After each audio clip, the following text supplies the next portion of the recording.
Welcome back to Whatever Wednesday. Today we're going to talk about some affordable fragrances. We're actually going to talk about some luxury fragrances as well, but every single one of these except for one has an affordable counterpart. So I'm super excited because all of these are perfect fall fragrances in my opinion. So I want to get right into it. The first one I want to share with you is a standalone, and I do not own anything expensive or otherwise that smells like this. This is called Bluberry Musk. And I'm not even sure how I wound up buying this, but somewhere down the rabbit hole of Fragrantica / Reddit / YouTube, I saw people talking about this and it sounded like my jam. And because it's affordable, I was like, you know, low risk, but it is a gorgeous, gorgeous bottle too. I just think sometimes with these affordable fragrances, especially the Middle Eastern fragrances, I feel like the bottles can be ridiculous looking. I mean, they aren't always pretty. Sometimes they're really like over the top looking and not pretty. This one is a beautiful bottle that I'll be happy to have on, you know, displayed. Anyway, the fragrance itself is kind of what it sounds like. It is blueberries and blackberries. Like when you first spray it, you get blueberry primarily with a little bit of blackberry in there immediately. Like, and I don't feel like it's sharp or harsh, but it is prominent. That's what I smell first. And then pretty soon after that, in comes the musk. And then in the dry down, it is so magical. It is those berries, but it remains with that musk. You get some woodiness, and then it has some patchouli. And I'm starting to think that I have misjudged patchouli because I normally do not like patchouli at all, like at all. I avoid it all the time. Like, it is not a note that I like to see in a fragrance, but I think I am detecting that in the dry down, and it is one of the base notes, but it smells so beautiful with the blueberry and the blackberry and the musk. This to me is a playful but elegant fall fragrance. It's not a freshie. I do not feel like it is like the fruity freshies that I love in the summertime. This definitely has a little bit more of a backbone to it. The way that it opens, you guys, like I said, is it definitely opens up with a burst of that blueberry and that blackberry. I mean, you get those immediately. It feels immediately playful to me, but those berries are kind of like wrapped in a soft musk that you get right away. So that juicy burst of blueberry and blackberry kind of start to soften into that musk. And then I do get a little bit of almost like cotton candy territory, but not over the top. Think blueberry muffins cooling on the counter. They're cozy, but this has kind of like a more of a modern take. And as it dries down, you do get a little bit of freesia. Definitely get some freesia. And it says that there's rose in there, but I don't get any rose. Somebody else with a better nose would probably get some rose. And it's probably just lending to that beautiful floral aspect of this fragrance, so it's not over the top fruity or musky. And in the far dry down, you definitely remain with a little bit of the blueberry and you get that musky component, and then it has some kind of a woodiness in the base.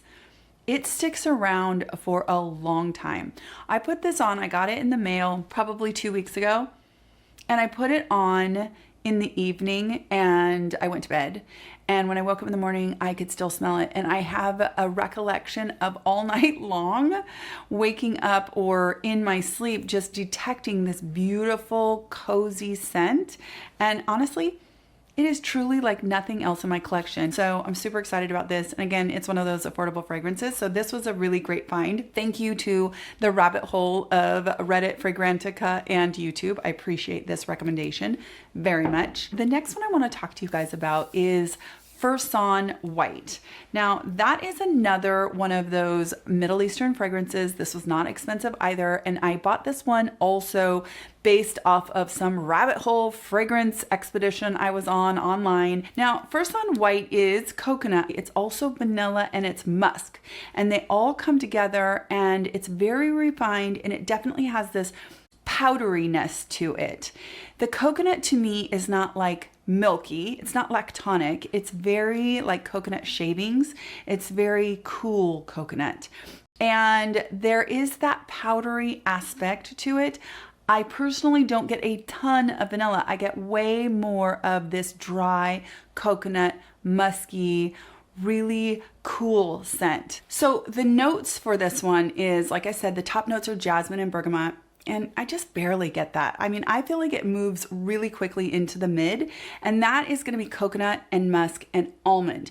And I barely get the almond. I mean, I am not a huge almond fan. It's not my very favorite note, and it's there, but it is really a background player. So if you don't love almond, it isn't almond forward, but it's just this little supporting actor. It's that coconut and that musk. And again, it is a dry coconut, like coconut shavings kind of thing. Like if you have a bag of coconut and you open it, you smell it like there's powder all over it, there's shavings, everything. It's that smell.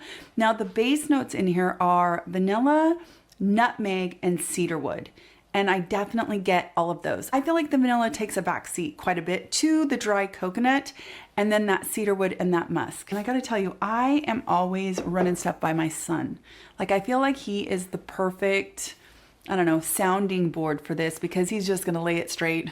So I sprayed this one on and I had him smell it, and he said, "Mom, that one smells really, really good." And so that was high praise if you ask me. Now, the longevity of this one is super solid. I mean, it is at least 6 hours on the skin, probably longer than that, but I probably just start to go anosmic to it. But if you put it on your clothes, like a spray or two on your clothes and on your skin, it is all day, and you can still smell it on your clothes for several days after that. Here is the funny part. I got this and I'm spraying it the very first day, and I'm like, what is that? That is something that I own. I know it. Then it clicked. This smells to my nose so similar to vanilla powder. I mean, so similar to this one, only I think this one does have a little bit of lime in it. And I feel like the Fursan White does not have that lime element. Now it has that bergamot, so I suppose you could kind of see those two things. But this one has a distinct lime note in there. I can definitely smell that. I even loved this one so much that I bought the vanilla powder extrait, which this one has some tonka in it, so it's a slightly creamier. I would say that the Fursan White smells really similar to the extrait of vanilla powder. Anyway, that is Fursan White. Let me know if you have tried this one, if you've tried any of the vanilla powders, and what you think. I would love to hear your opinion. Okay, now we're gonna move on to a little bit of BDK and also a dupe. Now we're going to talk about Oud Tonka. I'm keeping the box of this because I'm going to end up giving it away. But Oud Tonka is almond marzipan. Now we just talked about almond, and I just told you how I am not the biggest almond fan. I like it in small doses.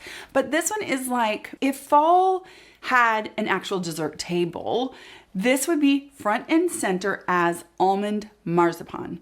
It is almond marzipan meets vanilla sugar, and then it softens into this kind of plush, powdery cloud and a little bit of tobacco and amber. It's sophisticated, but you gotta like marzipan. You've got to like almond. Now, I think lots of people probably love that note. And actually, when I was much younger, I used to love it. I used to love cherry almond. I used to love all of that. And I don't know, now I can appreciate it. It's very, very beautiful. It actually is really, really beautiful. I got it like a month and a half ago and sprayed it, and I put it back in the box, and this is the first time I've gotten it out since. I gotta say, it's really, really pretty. It is rich and cozy, but it's not heavy. It is not. It's definitely beautiful, but again, you have to like the almond marzipan kind of scent.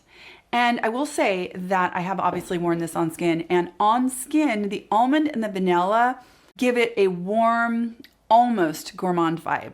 But then there's like subtle woods in here, and there's some floral touches, and that keeps it a little bit more grown up, less like you're putting on like cherry almond lotion or something from like Bath and Body Works or something like that. It's another one of those that is very like lean in, hug me and you'll smell this, versus it being like in the whole room when you walk in. And it definitely has impressive staying power, and I will tell you that because, again, almond isn't my number one favorite note, and it was one of those where I put it on and man, I could definitely smell it all day long. Okay, so its counterpart is the BDK. This is the Velvet Tonka. Now, I purchased this in like a little sampler set of BDK, and you can see I haven't used much of it because when I got this, that's when I realized, okay, I'm not a huge almond fan. I didn't realize that Velvet Tonka was going to be so almond forward.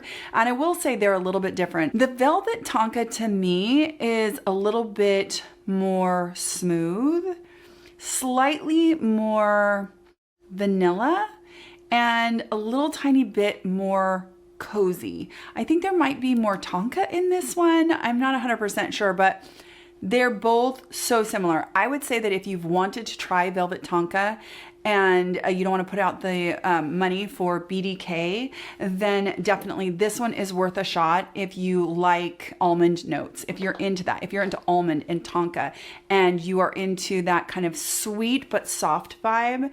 It is very, very beautiful if that's a scent profile that you like. Now I want to show you this bottle because I think that some people might love this bottle and some people are going to think it's hideous. But the back of it, it has like almost like an embroidery kind of impression in it.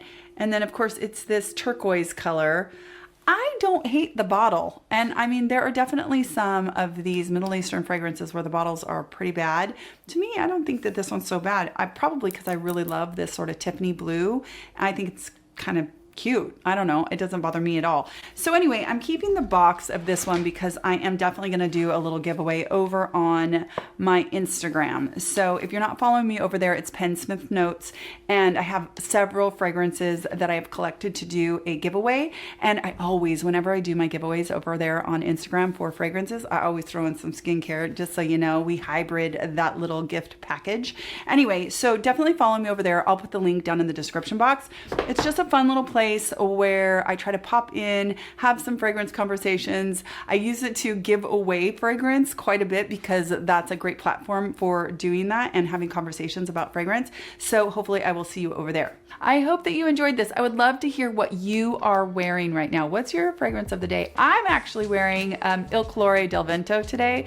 I don't know, I've been just craving that kind of gourmand. It's got that, you know, fruity, coffee, vanilla, but it isn't all the way to like heavy gourmand. I don't know, I've just been craving that. And that fragrance is probably one of my top from 2025. We're all through the summer and now it seems perfect for the fall too. It's one of those really like unicorn fragrances. Anyway, I digress. We'll talk about that in another video.